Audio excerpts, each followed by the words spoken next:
already asked a person to take revenge against three individuals. Hello mga kaibigan, welcome back sa channel. Ngayon pag-uusapan natin ang paliwanag ni Vice President Sara Duterte tungkol sa kontrobersyal niyang pahayag tungkol sa revenge plot laban kay Pangulong Marcos Jr. Sabi niya, may malaking kondisyon para mangyari ito. Kailangan daw muna siyang mamatay. Alamin natin ang buong kwento. Bago tayo magsimula, huwag kalimutang i-like ang video na ito at mag-subscribe kung hindi ka pa nakasubscribe. Malaking tulong ito sa channel at maraming salamat sa inyong suporta. Tara, simulan na natin. Pag namatay ako, I already asked a person to take revenge against three individuals. So, my question now to the administration, is revenge from the grave a crime? So, but you already talked to a person Yes. to do that Yes. in the event that you get killed. Yes. Yes. So that much is clear. Yes. So I have to die first. They have to kill me first. They have to kill me first. So now they can't kill me anymore. Unless they want to die. Kaya, hindi nakaganti si Benigno Aquino Jr. kasi hindi siya nagbilin. But you know, Benigno Aquino Jr. is not Sara Duterte. So, ibang tao din siya. Ibang tao din ako. This is a reply to the statement issued by the Presidential Communications Office on the order of Executive Secretary Lucas Bersamin dated November 23, 2024. The Marcos administration's insistence that the President's life is under active threat is ominous. I raise this caution as the President and his sycophants aggressively sell a narrative based entirely on my statement, which is taken out of its logical context. Bakit hindi nila pinapalabas kung ano yung question ng media? Bakit hindi nila pinapalabas kung ano yung una kong sagot? Bakit ang pinapalabas lang nila is the last 4 words of my entire statement? They are building a narrative, and I'll tell you kung anong playbook ito. There is absolutely no flesh on the bone, and despite the absence of a reliable investigation, authorities were quick to consider this a national security concern. The diametric contrast and inaction are displayed when I have expressed in previous months threats to my person and the continuing threats to the lives of OVP personnel. Tossing the word assassin. Pakicheck, may sinabi ba akong assassin doon? Wala. So nilalagay nila doon sa narrative nila, assassin. And nilalagay nila sa narrative nila, murder plot. Into this issue, tossing the word assassin into this issue makes things even more terrifying for our country. And especially because I never used that term during my recent consternation against the Marcos administration's failure to serve the Filipinos while it masterfully persecutes political enemies. Common sense should be enough for us to understand and accept that the supposed conditional act of revenge does not constitute to an active threat. This is a plan without a flesh. Pag pinipilit mo siya na active threat siya, isipin ninyo ang buong mundo na nanonood. Ganito ba ang kapasidad ng mga Pilipino na mag-isip? Diba? At wala silang pakialam dyan.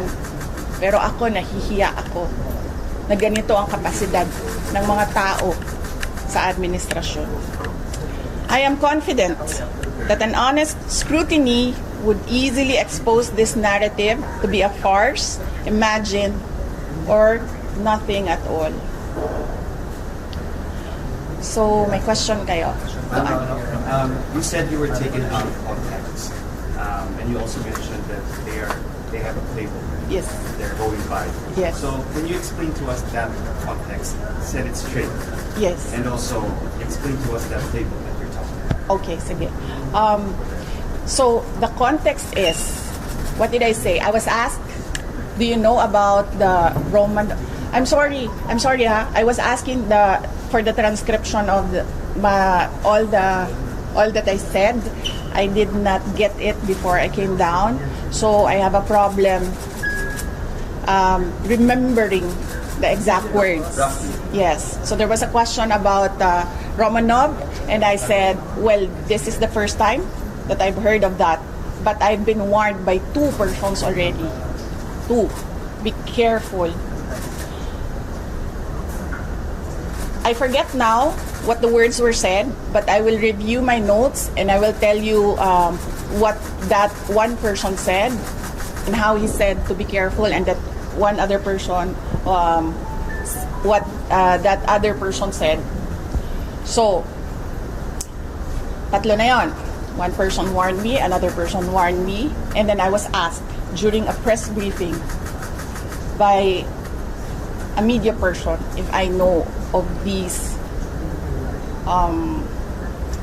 plans, if you can say the word, if that is the correct word to use here, plans.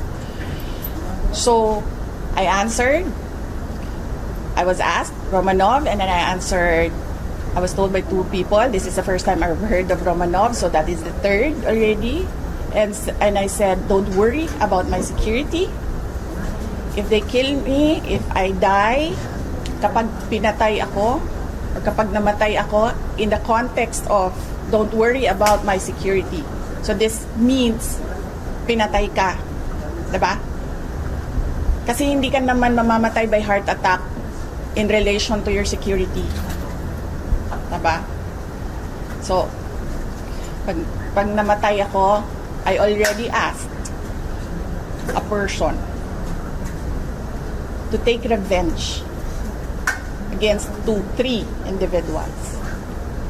So, my question now to the administration, is revenge from the grave a crime? So, but you already talked to a person Yes. to do that Yes. in the event that you get killed. Yes. Yes. So that much is clear. Yes. So I have to die first. They have to kill me first. They have to kill me first. So now they can't kill me anymore.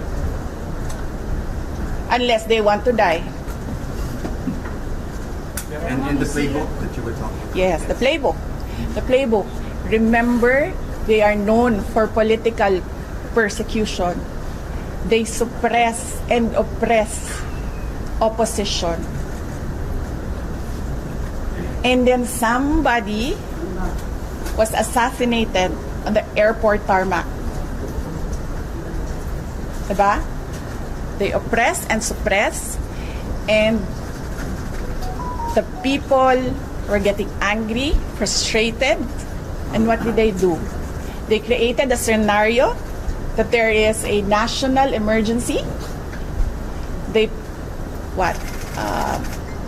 set bombs to create a scenario that there is a national emergency, and then they assassinated their political enemy. So that's the playbook. We already saw that in history. So that is my proof. Yes. Ang hindi lang po nagawa ni Benigno Aquino Jr., kaya po hindi siya ano bang tawag yan? Revenge. Anong revenge? Nakaganti. Hindi siya nakaganti. Kasi hindi siya nagbilin. Diba? Kaya, hindi nakaganti si Benigno Aquino Jr. kasi hindi siya nagbilin. But you know, Benigno Aquino Jr. is not Sara Duterte. So, ibang tao din siya. Ibang tao din ako.